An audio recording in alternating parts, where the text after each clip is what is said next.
દાહોદના કતવારા ગામેથી ખાતરનો જથ્થો ઝડપાયો છે ત્યારે 2 પિકઅપ વાનમાંથી ખાતર ઝડપાયું છે। મધ્યપ્રદેશ લઈ જવાતું હતું ખાતર અને 150 થેલી ખાતરનો જથ્થો જપ્ત કરવામાં આવ્યો છે। નાયબ ખેતીવાડી અધિકારીએ કાર્યવાહી પણ હાથ ધરી છે।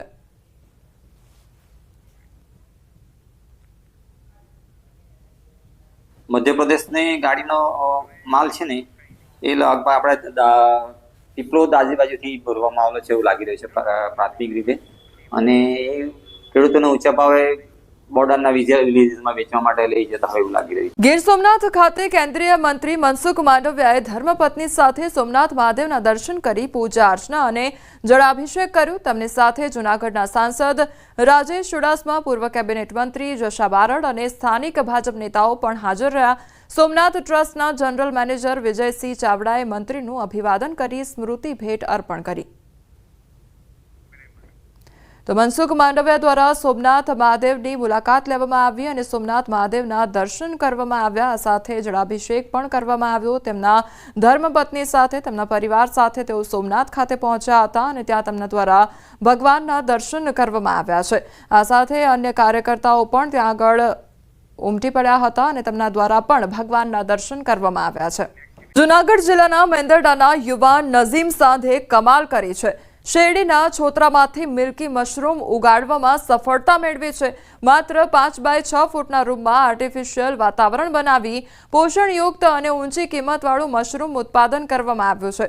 નઝીમ હાલ રાજકોટમાં માઇક્રોબાયોલોજીનો અભ્યાસ કરે છે। અભ્યાસ દરમિયાન તેણે મશરૂમ ઉછેરની ટેકનિક શીખી હતી અને પોતાના ગામમાં આ વિશિષ્ટ મશરૂમ ઉછેરીને રેકોર્ડ કર્યો છે અને રાજ્યમાં મિલ્કી મશરૂમ ઉછેરવામાં રાજ્યમાં બીજો અને સૌરાષ્ટ્રનો પ્રથમ યુવાન બન્યો છે। આ મશરૂમ ખેડૂતો માટે નફાકારક વિકલ્પ બની શકે છે। નો યુઝ કરીને એમાંથી મશરૂમ ગ્રો કર્યા છે।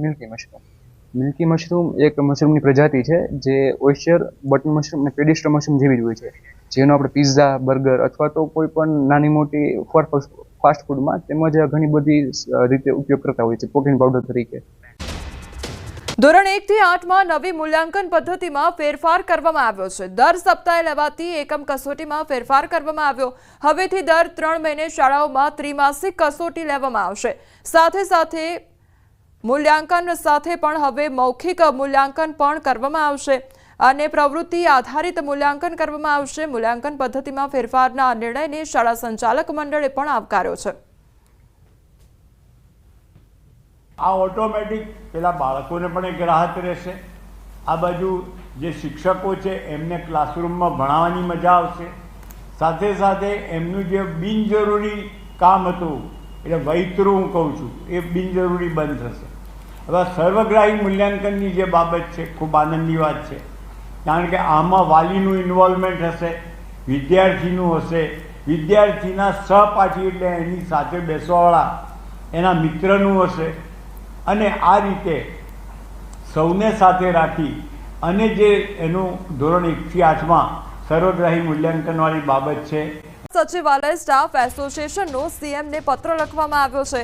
મહિલા કર્મીઓની પજવણી સામે પગલાં ભરવા માટે માંગ કરવામાં આવી છે। પંચાયત વિભાગના અધિકારીઓ પર આરોપ લગાવવામાં આવ્યો છે। અભદ્ર ટિપ્પણી કરતા હોવાનો આરોપ લગાવવામાં આવ્યો છે। ઓફિસમાં બોલાવી અપમાન કરતા હોવાનો આરોપ પણ લગાવવામાં આવ્યો છે। તો રજા મંજૂર કરવા બાબતે હેરાનગતિનો આક્ષેપ પણ કરવામાં આવ્યો છે। તો હેરાનગતિ જે થાય છે મહિલાઓને લઈને તેને લઈને પણ ઉલ્લેખ આ પત્રમાં કરવામાં આવ્યો છે। સુરતના વિજ્ઞાન જાથાના જયંત પંડ્યા સામે વિરોધ જોવા મળી રહ્યો છે ત્યારે જિલ્લા એસપી કચેરી સામે વિરોધ પ્રદર્શન કરવામાં આવ્યું છે। જયંત પંડ્યા ખોટી રીતે ફસાવતા હોવાનો આરોપ લગાવવામાં આવ્યો છે। ઉમેશ ઉસડ નામના ભુવાને ફસાવ્યો હોવાનો આરોપ લગાવવામાં આવી રહ્યો છે। ભુવાએ મહિલાને ફસાવી હોવાનો આરોપ લગાવ્યો હતો। મહિલાએ પણ જયંત પંડ્યાના આરોપો ફગાવ્યા છે તેવું કહ્યું છે। મારી અટકાયત કરી હતી કોઈ ગુના વગર, કોઈ મને જાણ કર્યા વગર કે કયા ગુનામાં મને ફસાવ્યો એ મને કોઈ ખબર નહોતી અને મને પોલીસ સ્ટેશન લઈ ગયા, દબાણથી મારી ઉપર દબાણ કરીને સોગંદનામું લખાયું। જે આરોપ નાખ્યા છે કે એ મને આ રીતના લઈ આવ્યા છે ને એની પણ હું ઘર છોડવા બાબતમાં ગોપાલભાઈ ઉર્ફે ઉમેશભાઈ કેશુભાઈ ઉસળનો કોઈ હાથ નથી। એનો ને મારો ભાઈ બહેનનો સંબંધ છે ને હું અહીંયા રહેવા આવી ને પછી એક પાડોશીના નાતે હું એમને ઓળખું છું। એની આગળ એ મને ઓળખતા નહીં, હું એને ઓળખતી। અરવલ્લીના બાયડ નગરપાલિકામાં હોબાળો સર્જાયો છે. વોર્ડ 2 ના સુંદરપુરા વિસ્તારના સ્થાનિકોનો હોબાળો સામે આવ્યો છે. ઘણા સમયથી ગટર ઉભરાવાની સમસ્યાથી હેરાન પરેશાન છે, ત્યારે પમ્પિંગ સ્ટેશનની મોટર ગાયબ થતા રોષ ભરાયો છે. તો મોટી સંખ્યામાં સ્થાનિકો પાલિકા ખાતે પહોંચ્યા હતા અને તેમના દ્વારા હોબાળો મચાવવામાં આવ્યો હતો. અતિશય ગટરના જે પ્રશ્ન હતા સુંદરપુરાના, એ અત્યારે અમે રજૂ કરવાયેલા. છેલ્લા 1 વર્ષથી અમે આપતા હતા આવેદનપત્ર, 1 વર્ષ પહેલાં આપ્યું હતું, પણ એનો કોઈ હજુ સુધી કોઈ નિકાલ નથી કર્યો. સુંદરપુર ગામે ગટરનું તંત્ર ખાડાઈ ગયું છે, જેની અંદર મોટરો પણ નથી, ગટર ઉભરાઈ રહી છે, કે જેથી કરીને 1300ની વસ્તીવાળું ગામ આજે રોગચાળાથી પણ ખડબડી ઉઠી છે. સુરતમાં ફાયરિંગના આરોપીનું પોલીસે સરઘસ કાઢ્યું. તો હાર્દિક સિંહનું સુરત પોલીસે સરઘસ કાઢ્યું છે. સુરત પોલીસના ચોપડે હતો વોન્ટેડ અને કાપડના દલાલનું અપહરણ કરી ધમકી આપવામાં આવી હતી. ગોંડલમાં પણ પેટ્રોલ પંપ પર ફાયરિંગ કરવામાં આવ્યું હતું.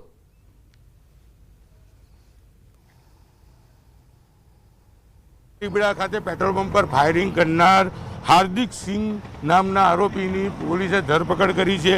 જો કે આ આરોપીનો ગુનાહિત ઇતિહાસ જોવા જઈએ તો સુરતના રાંદેર ખાતે ધોરાજીના એક કાપડ દલાલનું અપહરણ કર્યું હતું. કહી શકાય કે 32,071 USDT ટ્રાન્સફર કરાવી લીધા હતા. તેના હાથની આંગળી કાપી નાખી હતી. રાંદેર પોલીસમાં આ બાબતે ગુનો દાખલ થયો હતો. ખાસ કરીને આ ગુનો છે તે 27 નવેમ્બર 2024ના દિવસે દાખલ થયો હતો. આરોપી પકડતાની સાથે જ સુરત, રાંદેર અને એસઓજી પોલીસ તેને જે ઘટના સ્થળે છે ત્યાં રિકન્સ્ટ્રક્શન કરવા લઈ આવી છે. દ્રશ્ય સીધા જોઈ શકાય છે કે હાર્દિક સિંહ છે તેને ઘટના સ્થળે લાવવામાં આવ્યો છે અને રિકન્સ્ટ્રક્શનની કામગીરી શરૂ કરવામાં આવી છે. 27 નવેમ્બરના દિવસે કાપડ દલાલનું અપહરણ કરી USDT ટ્રાન્સફર કરાવવાનો એક ગુનો દાખલ થયો હતો. આ આરોપી 4નો ફરાર હતો. જો કે રાજકોટના રીબડા ખાતે ફાયરિંગ કર્યા બાદ તે ભાગી છૂટ્યો હતો અને તેનું નામ સામે આવતા કહી શકાય કે મહત્ત્વના આરોપી તરીકે તેને કોચી ખાતેથી ઝડપી પાડવામાં આવ્યો હતો અને ગઈકાલે સુરત પોલીસે તેનો કબજો લીધો હતો અને કબજો લીધા બાદ કહી શકાય કે તેને કોર્ટમાં રજૂ કરી પોલીસ દ્વારા રિમાન્ડની માંગણી કરી હતી અને રિમાન્ડ દરમિયાન આજે કહી શકાય રિકન્સ્ટ્રક્શન અથવા તો સાદી ભાષામાં આરોપીનો વરઘોડો કાઢવામાં આવ્યો છે. કેમેરામેન જીગર ગુગલ સાથે કીર્તેશ પટેલ, ન્યૂઝ 18 ગુજરાતી, સુરત.